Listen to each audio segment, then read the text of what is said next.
Bueno, seguimos acá en Noticias 3.0 por Gen TV, ahora con nuestro invitado de todos los días, que en esta oportunidad nos va a hablar un poco de lo que pasa en el país hermano, ¿no? En el gigante de Sudamérica, que tiene un montón de novedades porque, bueno, no paran de pasar cosas, Bolsonaro no para de darnos titulares y, bueno, la cosa está en movimiento y es dinámica. Así que estamos en comunicación con Julio Barayber. ¿Cómo estás, Julio? ¿Qué tal? ¿Cómo les va, che? ¿Cómo están? ¿Bien? ¿Qué tal, Julio? ¿Bien vos? Hola, bien, muy bien. Sí, ¿Qué está haciendo Brasil el amigo? ¿Qué está haciendo el amigo Bolsonaro? Nuestro amigo Bolsonaro. Es decisivo, ¿no? Sí, obvio.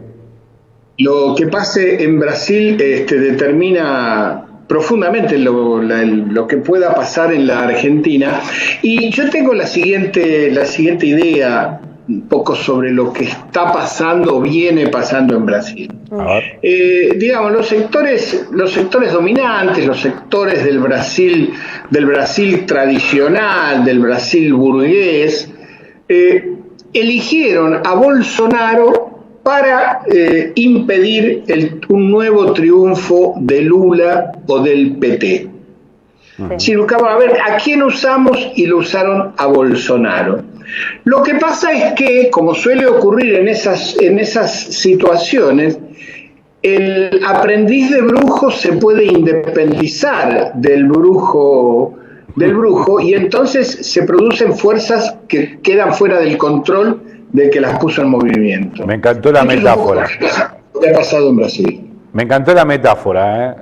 Le aprendí de dibujo. Yo diría que uno puede contratar un mono con navaja y bueno, y a veces y agarra la navaja. Yo voy a hacer una comparación que no suelo usar, yo no abuso de este argumento que voy a decir en este momento, pero algo parecido ocurrió con Adolfo Hitler en Alemania. Ante el crecimiento electoral del Partido Socialista y la posibilidad de una alianza entre el Partido Socialista y el Partido Comunista Alemán en 1930, la burguesía alemana se alineó detrás de Hitler porque era el que podía juntar números como para impedir un triunfo socialista, y le salió Hitler. Quiero decir, apareció algo que se le fue de las manos. Y tengo la sensación que un poco eso es lo que ha ocurrido, salvando las distancias, salvando las circunstancias históricas y con todas las salvadas de distancia que quieran, ha ocurrido con Bolsonaro. Bolsonaro es notoriamente un patán, un vulgar, un capitán echado en condiciones medias sospechosas y poco claras del ejército, y que adopta la actitud de una especie de cangaceiro de la política, ¿no es cierto? Un tipo que se lleva a todo el mundo por delante y toma como referente y modelo en su accionar a Trump. A Donald Trump, al presidente de los Estados Unidos, pero tiene una diferencia fundamental con Donald Trump, que no es ni la de los gestos, ni la de la manera de hablar, ni la manera de hacer política, ni la de llevarse por adelante todo el mundo, sino que mientras Trump es un tipo enfrentado al sistema del capital financiero norteamericano, Bolsonaro es un instrumento del capital financiero y del neoliberalismo financiero en el Brasil. Claro. ¿Me explico? Sí, perfecto. Bajo una forma parecida se esconden dos intereses que son opuestos. ¿Quién está detrás de Trump?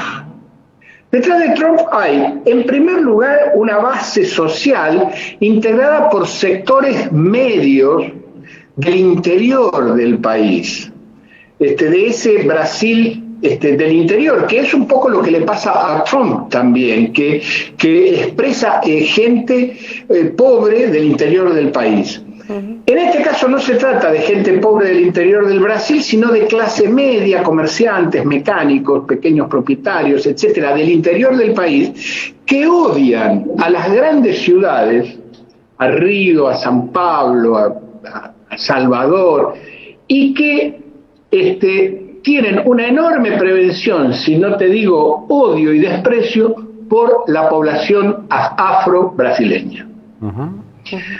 Después, detrás de él, tiene al ejército, por así decir, pero que lo toma a Bolsonaro con pinzas. Es decir, el ejército también, en parte, lo usa a Bolsonaro para ampliar su poder y su influencia en el Estado brasileño. Y después, como apoyo político en el Parlamento, porque su partido es un partido insignificante, como apoyo político en el departamento está el llamado Centrón, o Gran Centro, digamos. Centrón es el aumentativo de centro, que es una infinidad de diputados de pequeños partidos estaduales, en la mayoría de los casos religiosos, muy reaccionarios, que negocian su voto a cambio de prebendas o ventajas para sí mismos, para sus votantes o para su pueblo. ¿Me explico? Si me pones el agua corriente en tal localidad de Manaus, yo te voto. Bueno, es la política, Julio. Es el sistema político de Bolsonaro, sí. Claro. Es la política. Es la política. Sí, es la política, digamos, federal que construyó Brasil en ese aspecto, ¿no? Sí. O sea, países federales, muy pocos. Creo que debe haber 15 en el mundo y uno somos nosotros, otro es Brasil, bueno, Estados Unidos, que son los más que al menos nosotros conocemos. Hay otros, pero la política esta de los partidos que transan, digamos, cosas para su pueblo, para sus ciudadanos, me parece a mí sano en ese aspecto. No sano por lo siguiente, porque ninguno de esos partidos se vincula a un gran proyecto nacional. Ah, bueno, sí, está bien. Lo que no tiene Brasil, a diferencia de la Argentina, es un partido que, aún anclado en el federalismo, esté vinculado orgánicamente a un proyecto nacional. Ahora sí, eso era en el Brasil el getulismo, el varguismo, el movimiento creado por Getúlio Vargas. Hoy, a excepción del PT, no hay ninguna fuerza política que esté en condiciones de presentarse en la totalidad de los estados y de los pueblos del Brasil. Cosa que en la Argentina no ocurre. Claro. ¿Entendés? ¿Quiénes están en contra de Bolsonaro? En primer lugar, hay una fuerte oposición institucional. La Corte Suprema de Justicia está en contra de Bolsonaro. Los gobernadores estaduales lentamente se han ido poniendo en contra, aún los que votaron por Bolsonaro, debido al delirio de la política sanitaria contra la pandemia. Claro. Esto ha llevado a que los gobernadores se vayan alejando a los efectos de poder proteger a su gente, que no se les muera como se están muriendo. En la otra oposición más política es el PT y el Partido Trabajista Democrático, hoy expresado y representado por Ciro Gómez. Esta oposición política, así como la menciono a Bolsonaro, es débil. No alcanza por ahora para generar un fuerte movimiento que pueda garantizar un impeachment, un juicio político a Bolsonaro, porque ese centrón del Parlamento juega a favor del poder, juega a favor de que le puede sacar ventajas. Claro. Entonces, la posibilidad de un impeachment, estarían dadas las condiciones, por así decir, jurídicas del impeachment, pero las condiciones políticas son muy azarosas. Es muy posible que se presente un impeachment y fracase. Esta es la situación en el Brasil, en donde, además, a diferencia de la Argentina, juegan un papel catalizador e ideológico muy grande las sectas evangélicas propiamente brasileñas. Estas iglesias evangélicas que han pululado en el Brasil y que se han constituido primero en una gran influencia ideológica sobre millones de seres humanos y en segundo lugar una gigantesca fuerza económica. Son multimillonarias esas iglesias y actúan como multimillonarios. Claro. Entonces, la perspectiva de Brasil, siendo el de Bolsonaro un gobierno muy desprestigiado mayoritariamente, su núcleo no es mayor de 25-28%, es un gobierno desprestigiado que es muy difícil de cambiar o de voltear por medio de un juicio político. Van a tener que esperar las elecciones seguramente y creo yo que Bolsonaro con ese no está muy lejos, digamos, de alcanzar los porcentajes para ser reelegido encima. No, por eso digo, está todo por ahora, está todo en el naipe. No está clara ninguna salida. Es cierto, sí, que el establishment económico poderoso que le dio apoyo a Bolsonaro para poder usarlo contra Lula y el PT se ha abierto de Bolsonaro y lo está dejando solo. Bueno. Pero bueno, esto no garantiza, insisto, el impeachment. De ahí la bravuconada y el modo de actuar fanfarrón de Bolsonaro, porque sabe que de alguna manera en el Parlamento tiene una fuerza electoral que le permite sortear el juicio político.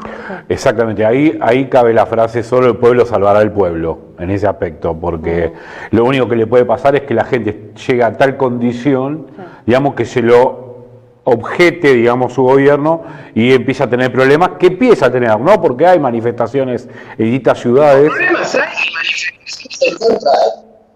Pero pensemos lo siguiente: Brasil no tiene el movimiento sindical que tiene la Argentina. Obvio. Y no tiene esa particularidad que es el peronismo en la Argentina. ¿Esto qué quiere decir? Esto quiere decir que cuando Cristina reconoce que es mejor que ella no sea candidata, en realidad cede su lugar, si vos querés usar esa palabra, a otro político del mismo partido.